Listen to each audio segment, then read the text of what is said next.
I know that you are all being interested in the transportation side of things, probably very up to date with the updates that the other transportation professionals have given about BRT and the transit redesign. So I'm going to address this from the land use side of things, and the city staff working with alders have been working on a new rewriting a section of the zoning code for transit-oriented development. Before I jump into that, I like to note this when I am meeting with DMI, that I actually used to work for the downtown organization in my hometown in Sioux Falls. So it's good to be back talking with downtown people. But just from a very basic standpoint, transit-oriented development and the overlay district that we are proposing here is a change to the requirements and restrictions of the base zoning in areas where there is high frequency transit. So I'm going to kind of go through what some of those changes look like, I'm going to start off with why we are doing this. We'll look at the overlay geography, and as many of you know, that does not include downtown, but or at least downtown proper, but the areas nearby. And then I'll try to go pretty quickly through some of the changes that the overlay includes. They get very detailed in a couple places, but we'll try to just do a quick overview. So first of all, why are we doing this? It's when we did the comprehensive plan, which I was actually hired on to help write. One of the strategies that we included specifically stated that we implement TOD overlay zoning along the BRT line and other existing and planned high frequency transit corridors. So that includes a couple other areas, which you'll see on the map. We also are really trying to better match zoning with both the development that we recommend in adopted plans and also the city investments in transit. We have all these other things going on. We want our zoning to match those things. So I need to make that go away. And then we also want to obviously increase mobility of residents without needing to get in the car. And that's another thing that is, we have multi-pronged approaches for that with the TDM program that was just approved by council. Along with this, you're reducing household expenses when you reduce the need to drive everywhere. We can use land more efficiently, which is one of the big things that we in planning, especially with the passage of the most recent comprehensive plan, are looking at. We are attempting to redevelop the more auto-oriented areas of the city so that we have less development on the edge. We don't have to extend utilities. We don't have to provide space for cars. We can provide space for people. Again, slowing the increase in traffic and then reducing emissions and the negative externalities of driving. So I'm sure many of you have probably seen this map. This is the proposed overlay in purple. The red line is the approved east-west BRT line. Excuse me. The green is the planned north-south line. So going up kind of the Packers area and down South Park Street. And then the blue lines, which are a little bit harder to see, but include Monroe Street, Atwood, some more of the Isthmus and the campus area are high frequency local buses. So 15-minute headways basically all day.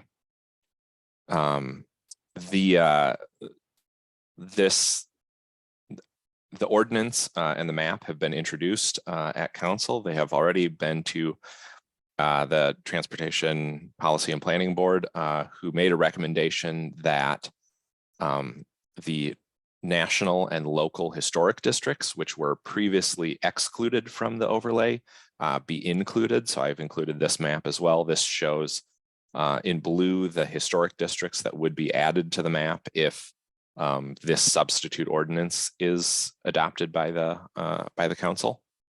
So it does grab a couple of things, including the areas on the isthmus and then the near west. I wanted to zoom in a little bit closer, just grabbing the areas around downtown and around campus and on the isthmus, so you can see a little bit more closely. You've got, so this is the near west, showing the Regent Street and the area around Regent Street, South Park, the Triangle, and a little bit of the area near Old University. So south, again, the triangle up here, South Park Street, the Fish Hatchery Triangle. And then the isthmus with the, and these are showing the boundary if the historic districts are included. So with the historic districts, grabs almost everything in the isthmus other than downtown. And the reason why downtown is excluded is that downtown in general is already very transit oriented. There's not really anything from a zoning approach that can be done to make it any more transit oriented. So I'm going to go really quickly through what the changes are within the overlay district. So every parcel that's in Colin, yes. Before you move on, if you don't mind, it looks like we do have a question if you're open to people jumping in. Sure.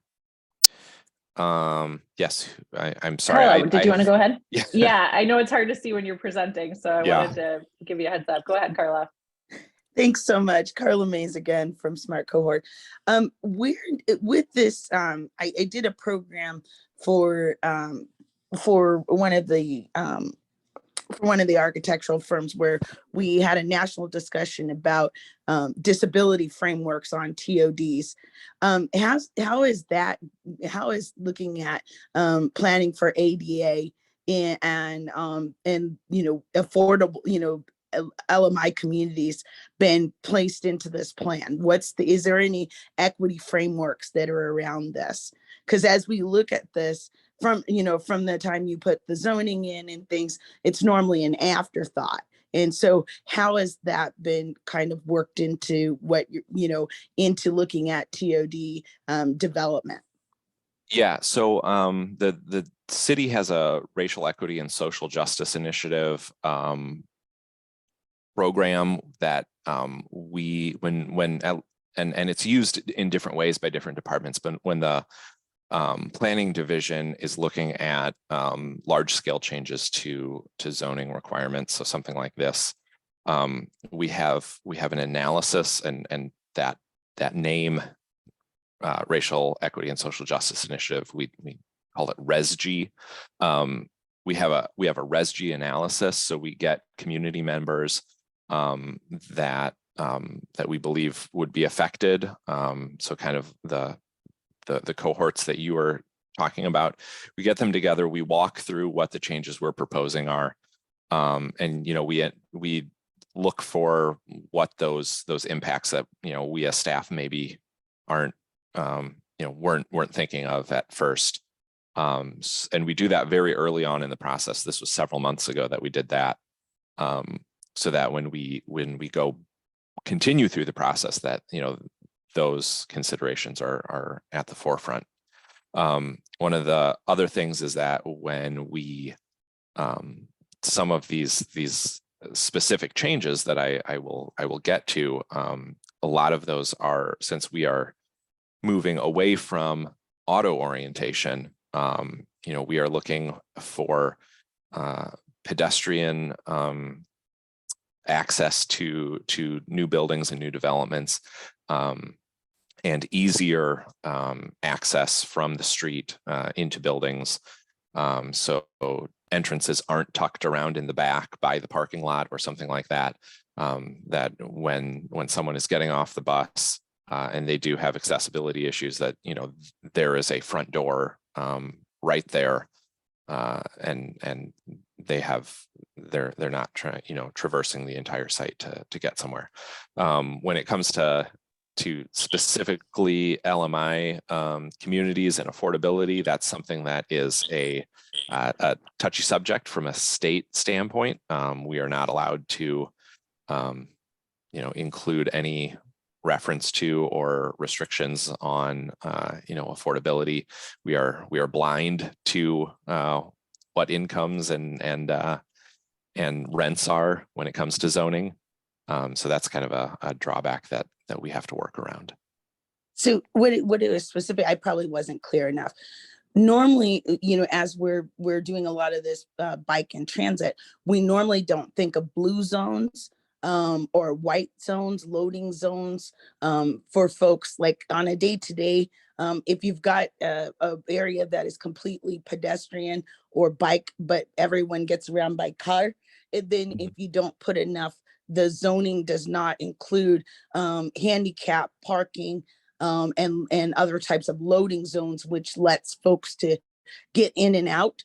And so these are the things that we're noticing. I've been a part of a lot of national APA where we talk about these things, that we've built a lot of, heavy, high density corridors and transit oriented developments, but we did not think about that, most folks still that have disabilities or that are seniors need to be able to, load from the curb, or families that a lot of, you have a lot of large families and they have strollers and things of that nature. And so I, was just like, how is that figured into some of the zoning, because that goes to what is permitted. That's more what I was talking about. Yeah, so the zoning only affects the the parcel there. If there are on-street loading or loading zones or things stopping zones, that's all in the right of way, and that's not touched by zoning. So has not changed at all. That's not something that's included in TOD. And then the any requirements for accessible parking spaces and loading zones and things like that are not proposed for changes. So everything, any accessible spaces that are required are going to remain required. That's not those aren't going away. But then the things that are in the street, in the right of way, those are not part of TOD. Thank you. And the reason why I ask these questions is because crime is ticking up. And, in America, we often look at like a European example of how this works. And then when you see, how it really works in other cities that have taken on these things, then they have these challenges, right? It's trying to compete with the pedestrian ideals and then deal with the weather and all of these things. So I appreciate you taking my question. Yep, and I see that Ben put something in the chat about the city's Completing Green Streets project, which is a a great plug for that program, which I believe has also been introduced, and that's going to really address the various types of uses that need to be accommodated within the right of way, and then the TOD addresses the uses on the private parcels. All right, so getting back to kind of what the changes are. I've split these into a couple different categories. One of them is residential unit or residential dwelling unit bonuses. So basically, if you look at the zoning code, there is a table of uses, and it's broken down into many different uses. And what we are providing is I guess the next increment in residential intensity allowed as a permitted use in residential and mixed use zoning districts. So if you have a district like SRV2 shown here, you would be able to build a 24 unit building as a permitted use, and a permitted use is a by right use. You don't have to go to Plan Commission. You could do a 24 unit under the base zoning. If you're within the overlay district, you can then build a 36 unit. So 12 more units without any more process. Hopefully we get more residential units along those high frequency transit lines. In employment districts, TE, which is traditional employment, that's a lot of what the Capital East district is zoned. We get a little bit of an extra bump in mixed use buildings there. We also have building height bonuses. So all of these are for permitted uses. There are still, you can still go above them as conditional uses, but that all still has to be approved by the plan commission. So in some districts, you're going from 3 to 4 as a permitted use. TRU2, which is a pretty intense residential district that you'll see in the central areas of the city, but not really downtown, going up to 5. RMX is a new district that we introduced just maybe a year or 2 ago. A lot of the Oscar Mayer area and areas like that have been zoned RMX, and that allows a pretty intense and tall development type. So again, we have land use recommendations in our more recent plans, especially the comprehensive plan, that have height recommendations, and so this zoning, especially within the TOD, will be closer in compliance with what those plans are recommending. I mentioned this just very briefly in regards to Carla's question, but we're also changing the site standards for buildings within TOD. So we're making maximum setbacks. In almost all of our districts, we have a minimum setback. Some of them do have maximum setbacks, but now everywhere in TOD will have a maximum setback, so that we are bringing buildings closer to the street. We are including additional requirements for building entrance orientation. So, building entrances are facing towards the streets, and those have to be usable entrances, not just a locked door, and then you have to go around to the back to the parking lot.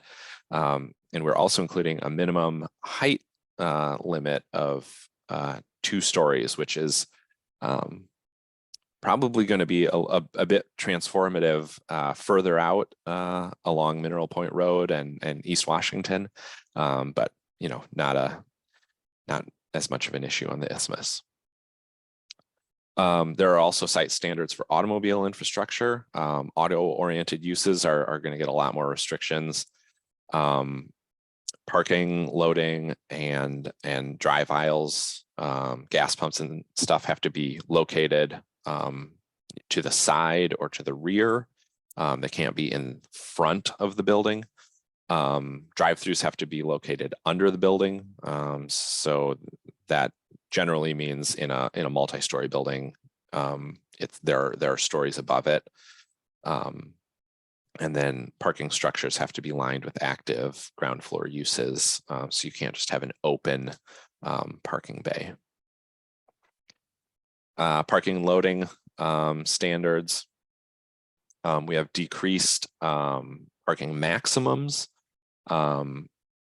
We also have no minimums, and the requirements for, there's a conditional use approval standard regarding automobile parking that we are removing. So it's not one of the conditional use standard requirements.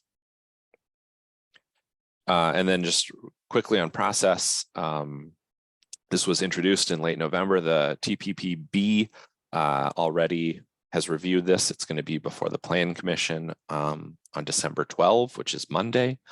And then it will return to Common Council on January 3, where they will consider adoption. I'm not sure if they will adopt it on that day or not, but hopefully soon. And if you have any questions, I invite you to reach out to me. You can also email tod@cityofmadison.com. And one of the people on that staff team shown on this slide will answer you. So if you have any questions or concerns, discussion items, I'd love to do that.